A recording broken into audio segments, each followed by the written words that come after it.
Alright, today I'm doing an anti-gravity lithium-ion battery. The specific one I have here is the ATZ-10, the 360 cranking amps. I guess I want to do a quick review on it, but just know that I'm not actually using it for its intended purposes. If you look here, I actually do work at an RV dealership, so my thought was get a nice lithium-ion battery, nice and lightweight, carry it around. Epoxied a nice little carrying handle on here so I can just hang on to it and put the jumper cables, power these things up, because they don't come with batteries from the factory, and as you can see they're all closed up and I got to get into them. So for that purpose this thing does not work. Just gonna be blunt, it might open up a camper or two and then it goes dead. The problem is, or has been to my experience, is with the cold weather. I mean, we got snow and ice on the ground here. It's in the 20s right now. A little bit of snow coming down. The lithium-ion batteries will actually get cold and they do not work correctly. So I do have to come over. It does have the restart button up here.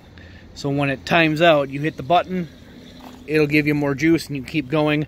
But I'm not putting things under a terrible load. The slides usually go in and out fairly easy, and they cut out with just the lights on, and they're all LED lights, so there's really no reason for it.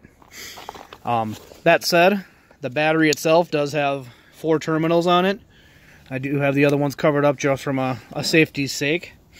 I know the newer ones are supposed to have a remote control for these to turn them on, turn them off.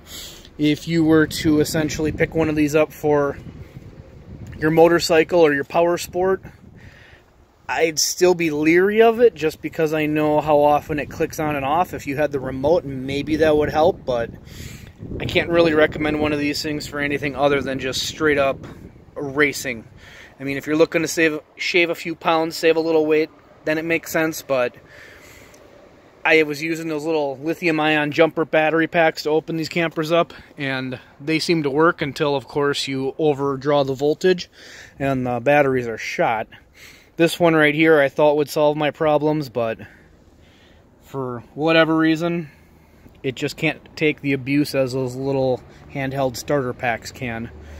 This one I thought would, last a little bit longer, because the other ones are just made for jumping. I'd get the longevity out of it, but I just can't recommend it. And even I got a motorcycle myself, of course. I would not put one of these in my bike. It's a lot of money for something that I just don't trust. This one was like 200 bucks or so. I bought it on some website. I think it was Amazon. And again, not very impressed with it.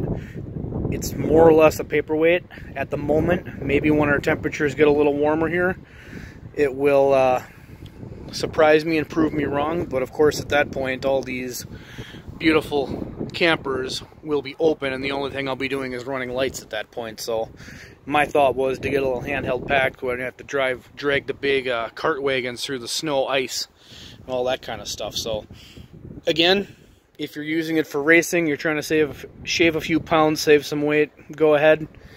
But for the average consumer, average customer, I'd steer clear. Stick with what works.